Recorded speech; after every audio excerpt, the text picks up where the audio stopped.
All right, let's go to New York City, in the great area of Harlem, New York, where we find the great professor at City College, the great columnist at Amsterdam News, and a regular, just a little bit earlier than normal, usually 4 o'clock, but he's about 20 minutes early or 15 minutes early. Herb Boyd joins us. Happy New Year, Herb. How are you, my man? Thank you very much. Happy New Year. Hey, you've been watching this clown show on CNN, MSNBC, or your local, afternoon theater? It's like soap opera. It's real life. You For know, Jeff, they Republicans. could go, if you go back on the history, well, 100 years ago, they went to what, 9 ballots? But then if you Right. go back to 1856, they went all the way through 2 months before they found Yeah. 139 ballots. I think, my goodness gracious. I guess they had nothing to So do I don't back know. then, right? This could be interminably long. Hmm. Well, in a lot of ways, I love this Republicans. This party, and I'm being facetious, of course.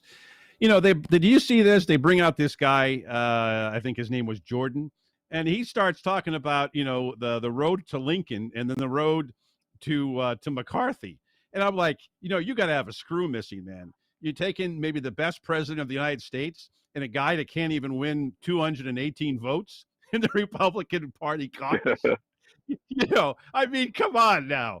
I mean, I don't care how good of a Yeah, speech right. it was. It's a bunch of lies. Give me a break. I mean, one of the real problems I think we have is that American politics is so discombobulated, so confused. We got rules and regulations. We talk about a majority. Well, if you had a real majority, then Jeffries wins.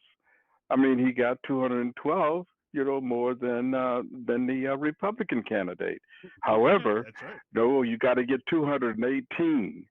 So already you kind of fudge the rules. Same as the electoral college, same as gerrymandering, same as filibustering. We got to get rid of some of these archaic rules and regulations. They have no Oh yeah. meaning whatsoever for modern times.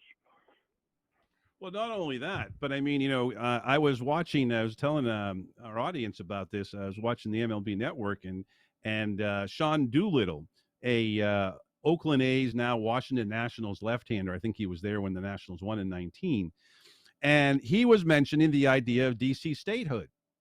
I mean, do I have to watch the MLB Network to have actually somebody talk about DC statehood, Herb? Nobody on CNN or MSNBC can bring that up. No Democrat can bring that up. I mean, that will solve a lot of our problems with stupid cinema and the Maniac Mansion.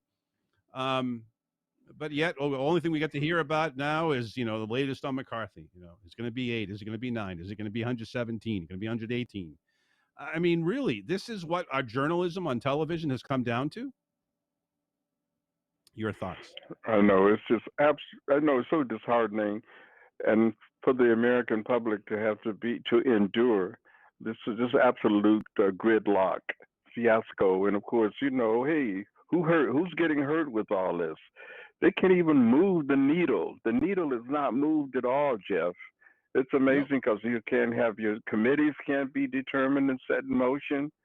I mean, a speaker's not in place, so if something were to happen right now, I mean, in terms of government, you would not, with the vice president removed, speaker's the next person in power. Right. Well, who would that be?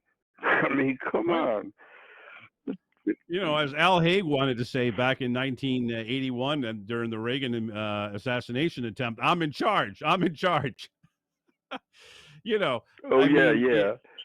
remember that? Kind of dating ourselves, but Alexander remember Haig, yeah. Alexander Haig. Yeah.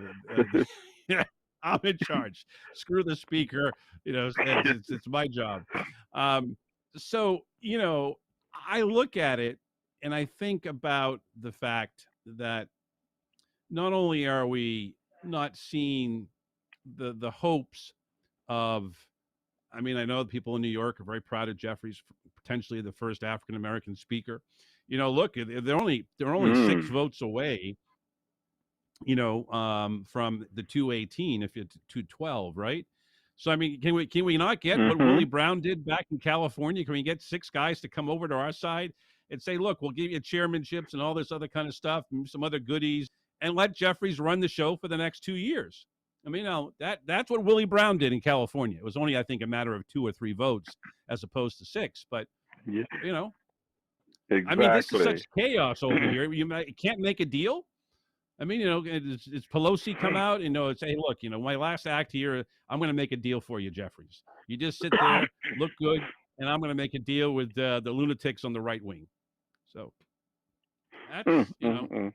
Well, this is a terrible situation in terms of trying to find any resolution, and I don't think I mean, well, McCarthy, and I think the name fits him very well. Is in Yes, a position as in where Joe. he's determined to hold. He's going to hold what you call hold serve, as long as he can hold serve, and so that means a disaster in terms of so many things. And I mean, the budget situation, to say nothing of what's going on with the war in Ukraine, Yeah, what's you happening can't with even get what's going on with the the climate Joint change. Chiefs of Staff to meet with them. Right, climate change. None of these issues are being talked about. You know Mm, what's being talked about, and CNN and MSNBC, as I was saying earlier, are giving these guys free time. The Republicans, and they get all these morons that are coming on TV saying McCarthy's the greatest thing. This guy Donald's on he's the greatest thing since Donald, sliced yeah, bread. yeah. Yeah, all this crap, right? And this is what we're having to do, and where MSNBC and CNN are giving them on a platform. I mean, they get it from Fox every day, anyways. All that propaganda. I mean, it makes Goebbels look good. By the way, did you notice that Matt Gaetz voted for Donald Trump today? So Trump's already, he's about to go hopefully to jail, and wear the orange jumpsuit that will match his orange hair, hopefully. And he ends up getting 1 vote to be the Speaker of the House. How about that? They show the insanity, the Yes. inanity of all of this here. It's just getting more ludicrous by the moment. And one of the things about this, we start looking at the situation in Congress. Say to have the Senate, we thought this kind of shenanigans would go down in the Senate, not in the House.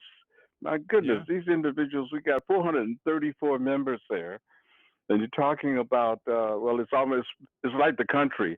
The House is divided just like the country. It's amazing that you can't reach kind of closure on this thing and agree to move forward. But you got Yeah. like 10, 15, 20 of them who are absolutely recalcitrant and say, no, we're not going to give any ground on this. And so a little small minority.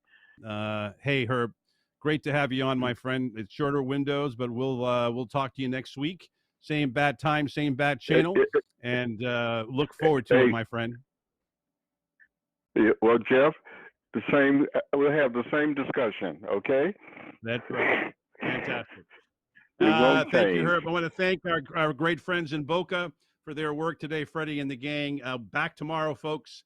Harvey and Shelton. My name is Jeff Santos. Right now, my time to say I gotta go.